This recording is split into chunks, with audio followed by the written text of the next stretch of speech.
మరిన్ని అంశాలు చూస్తే తెలంగాణలోని ప్రధాన ప్రతిపక్షం బీఆర్ఎస్ మరో పోరాటానికి సిద్ధమవుతోంది. రాష్ట్రంలో రైతుల సమస్యలు, ఇరిగేషన్ ప్రాజెక్టుల అంశంపై కార్యాచరణ రూపొందించనుంది. గోదావరి, బనకచెర్ల, కాళేశ్వరం ప్రాజెక్టును నిర్లక్ష్యం చేయడంపై, పాలమూరు, రంగారెడ్డి ప్రాజెక్టుపై ఫైట్ చేసేందుకు గులాబీ పార్టీ రెడీ అవుతోంది. అయితే దీనిపై మరింత సమాచారం మా ప్రతినిధి సవిన్ అందిస్తారు.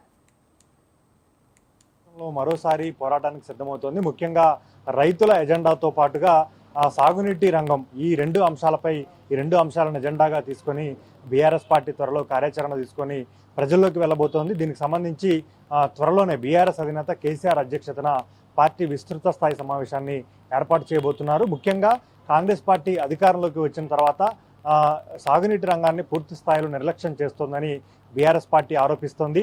ఇదే అంశాన్ని ప్రజల్లోకి తీసుకువెళ్లేందుకు గులాబీ పార్టీ సిద్ధమైంది. ముఖ్యంగా బీఆర్ఎస్ హయాంలో నిర్మించిన కాళేశ్వరం ప్రాజెక్టును మేడిగడ్డ బ్యారేజ్లో 2 పిల్లర్లు కుంగితే ఆ అంశంతో కాళేశ్వరం ప్రాజెక్టు నిర్లక్ష్యం చేస్తున్నారంటూ బీఆర్ఎస్ పార్టీ ఆరోపిస్తోంది. అందులో భాగంగానే త్వరలో కాళేశ్వరం ప్రాజెక్టులో భాగంగా బీఆర్ఎస్ హయాంలో నిర్మించినటువంటి మల్లన్న సాగర్, కొండపోచమ్మ సాగర్తో పాటు అన్నపూర్ణ రిజర్వాయర్, ఇట్లా మిగిలిన రిజర్వాయర్లను పరిశీలించేందుకు త్వరలోనే బీఆర్ఎస్ బృందం అక్కడికి వెళ్ళబోతోంది. అదేవిధంగా ముఖ్యంగా గోదావరి, బనకచెర్ల ప్రాజెక్టు అంశం కూడా ఇప్పుడు రాష్ట్రంలో ప్రధాన చర్చనీయాంశంగా మారింది. ముఖ్యంగా గోదావరి జలాలను పెన్నా నదికి లింక్ చేసి రాయలసీమకు తరలించే ప్రయత్నం ఏపీ సీఎం చంద్రబాబు నాయుడు చేస్తున్నారు. అనుమతులు లేకుండా బనకచెర్ల ప్రాజెక్టును నిర్మాణం చేస్తున్నారు. దీనిపై ఇప్పటికే కేంద్ర ప్రభుత్వం నుంచి అనుమతులు పొందే విధంగా చంద్రబాబు నాయుడు ప్రయత్నం చేస్తున్నారు. కేంద్రంలో కీలక భాగస్వామిగా ఉన్నారు కాబట్టి కేంద్ర ప్రభుత్వం సైతం చంద్రబాబుకు అనుకూలంగా వ్యవహరిస్తుంది. దీనిపై తెలంగాణ ప్రభుత్వం ఏమాత్రం మాట్లాడడం లేదు. ఏపీకి, చంద్రబాబు నాయుడుకి అనుకూలంగా ముఖ్యమంత్రి రేవంత్ రెడ్డి పనిచేస్తున్నారంటూ బీఆర్ఎస్ పార్టీ ఆరోపిస్తోంది. ఇదే అంశంపై ఇప్పుడు బీఆర్ఎస్ వర్సెస్ కాంగ్రెస్ అన్నట్లుగా మాటల యుద్ధం నడుస్తోంది.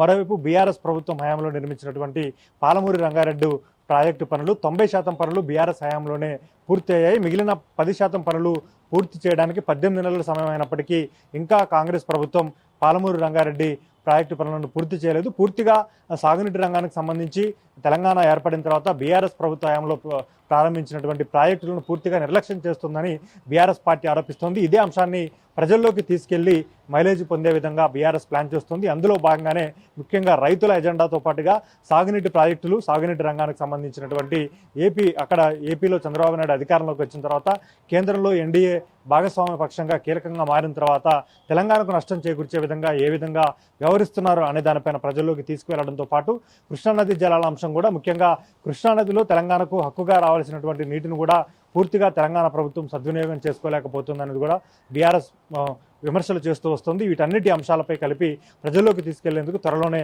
కేసీఆర్ అధ్యక్షతన బీఆర్ఎస్ పార్టీ విస్తృత స్థాయి సమావేశం జరగబోతుంది. ఈ సమావేశంలో పలు నిర్ణయాలు తీసుకొని రాష్ట్ర వ్యాప్తంగా బీఆర్ఎస్ ఏ కార్యాచరణ తీసుకొని ముందుకు వెళ్ళాలి, ఎక్కడెక్కడ ఏ దశల్లో పోరాటాలు చేయాలి అనే దానిపైన బీఆర్ఎస్ ఒక కార్యాచరణ రూపొందించే అవకాశం మాత్రం మనకు కనబడుతుంది. తెలంగాణ ఉద్యమ సమయంలో బీఆర్ఎస్ ఏ విధంగా అయితే నీళ్లు, నిధులు, నియామకాలు అనే ట్యాగ్ లైన్తో పోరాటం చేసింది, ఇప్పుడు తెలంగాణలో ప్రధాన ప్రతిపక్ష పార్టీగా అధికార కాంగ్రెస్ పార్టీ, మరోవైపు ఏపీలో టీడీపీ ప్రభుత్వం అధికారంలోకి వచ్చిన తర్వాత తెలంగాణ నిర్లక్ష్యం చేస్తూ ఏ విధంగా తెలంగాణకు నష్టం చేకూరుస్తున్నారనే అంశాలను ప్రజల్లోకి తీసుకెళ్లేందుకు బీఆర్ఎస్ పార్టీ సిద్ధమైంది.